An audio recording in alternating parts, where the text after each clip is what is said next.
Hello, true believers. This is Doc Hogg, and welcome to episode 23 of Comics and Variety.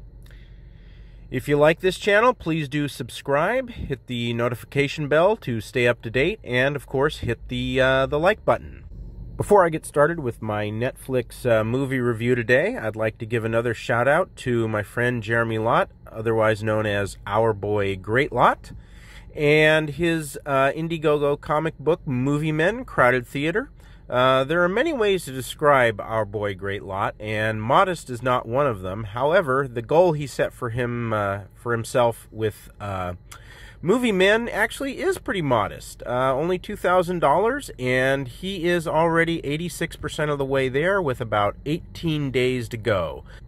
So, let's make Movie Men happen.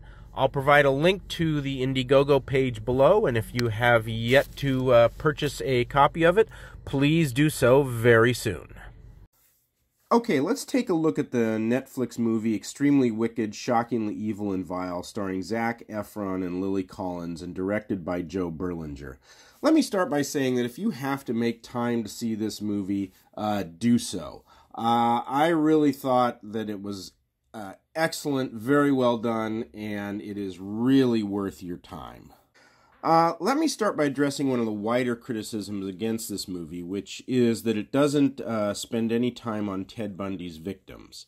I suspect most people can at least sympathize with that criticism. The victims, and there were many, deserve to have their stories told.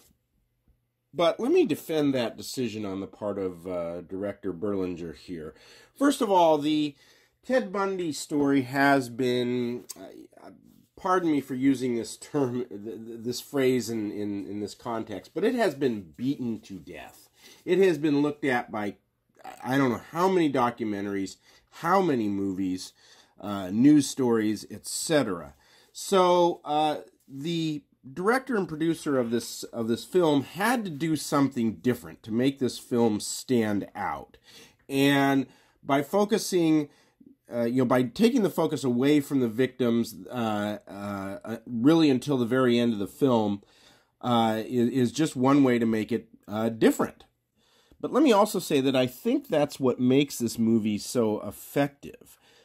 You get it largely from the perspective of Liz Kendall, Bundy's girlfriend, played very, very well by Lily Collins.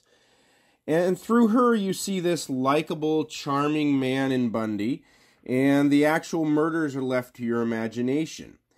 And it's effective because it leaves the evil, the darkness, just sort of looming just off screen, and it's just kind of there the whole time, and you never really confront it until the end of the movie. What it does is it makes Bundy seem normal, but you know there is something disturbingly abnormal about him. And one thing that makes you feel that about Bundy is scenes like this. Sorry, it's late and I have school tomorrow. Ted, this is Rachel, my sitter. You can pay me later. Hi. I understand if you want to go. Why would I want to do that?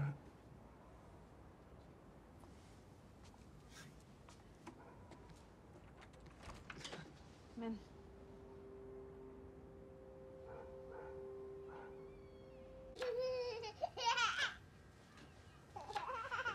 Hey. Hi. Coffee? Okay. Here you go.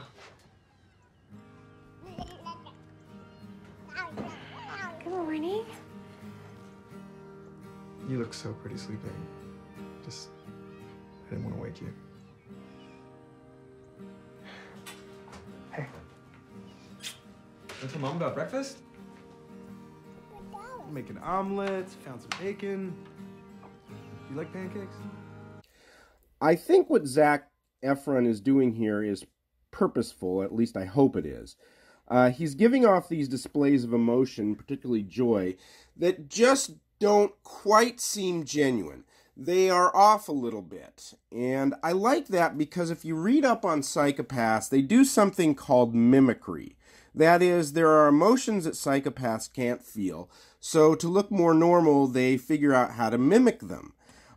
I'll include a link to an article about that in the description below, but I think it's really a very good, very subtle touch that Efron adds.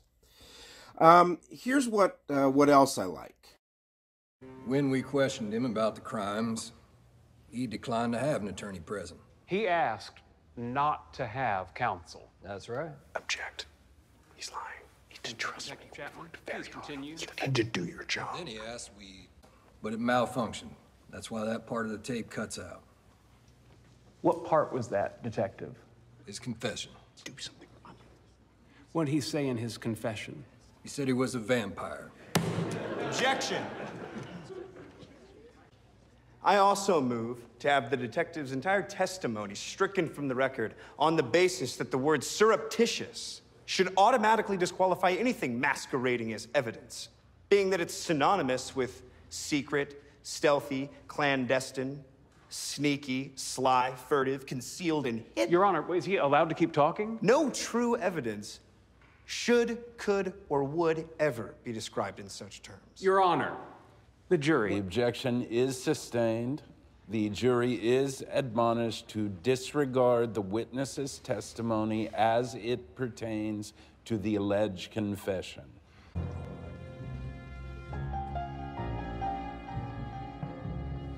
When I say object, object. Defense attorneys have found Theodore Bundy to be a difficult client. As far as I know, that scene did not actually happen, but it is a good scene in that we now have a reason that we can believe why Bundy decided to run his own defense, something that he was not qualified to do. In that scene, we see he gets lucky once, that little success balloons up his ego, and after that he doesn't listen to his attorneys at all. And that, of course, leads to disaster, at least for Bundy. In the actual trial, Ted Bundy went off on his attorneys after one of them, Robert Haggard, did a very good job of discrediting one of the state's witnesses.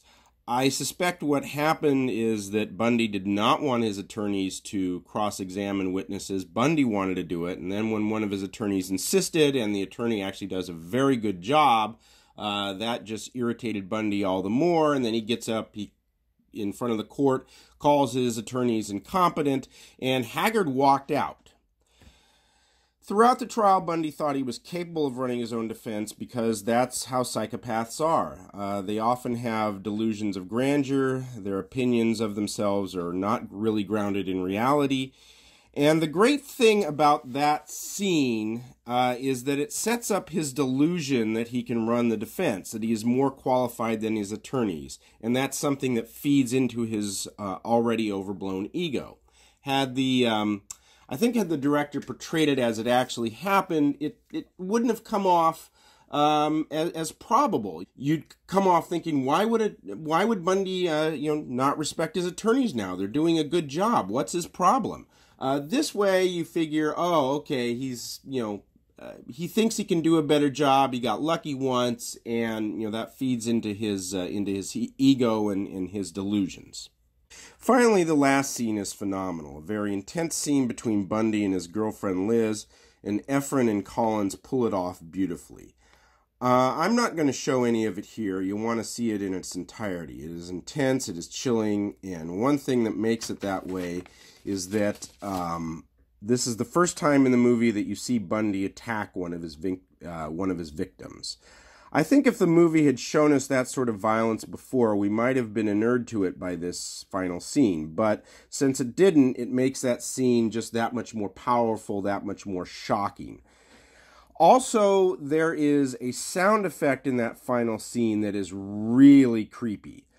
I didn't realize what it was the first time I watched it. I liked the scene so much that I watched it a second time, and then I realized what the sound effect was, and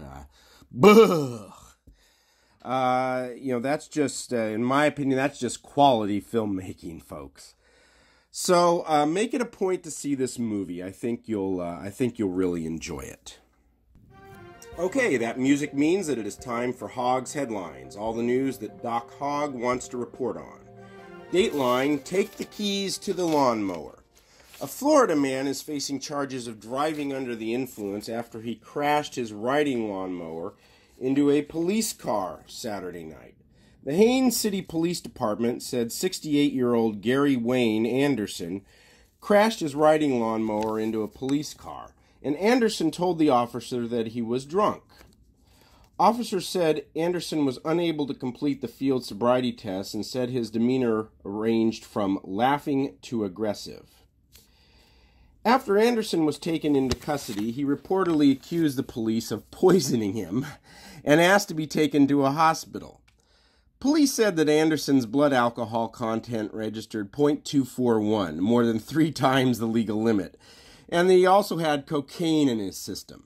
However, Anderson insisted the police put the cocaine in his system, making his point with profane language and racial slurs. Yeah, Mr. Anderson, I don't think the judge is going to buy that, but I wish you luck.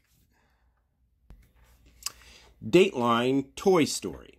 When 3 Georgia women found a box of Legos in a consignment shop in Charleston, South Carolina, they figured it would be a good gift for a child back home in Statesboro. But when the kid finally opened the box, he didn't find any Legos. Just a bag with 3.2 pounds worth of methamphetamine worth around $40,000. Bullocks County Sheriff's investigator Jim Riggs told the Statesboro Herald that the woman didn't know that they were transporting drugs when they took the Lego box back home. The Lego box was shrink-wrapped to look like it came from the factory, but may have been purposely sent to an incorrect address before it ended up on the consignment store's shelves, according to the state. Drug dealers commonly ship their products to empty or abandoned addresses, hoping to have someone pick them up, according to the Statesboro Herald. However, the U.S. Postal Service often will not deliver to these sites since no one is there, and instead has mail carriers take the packages back to the post office for safekeeping. Sometimes unclaimed packages will be sold at auction, and Riggs said DEA agents believe this might be how methamphetamine ended up in the toy section of a consignment shop. In response to this, the Lego company announced it would be releasing a new toy called Meth Lab Lego. Alrighty, I'll provide links to those articles in the description below. Until next time, have a very nice day.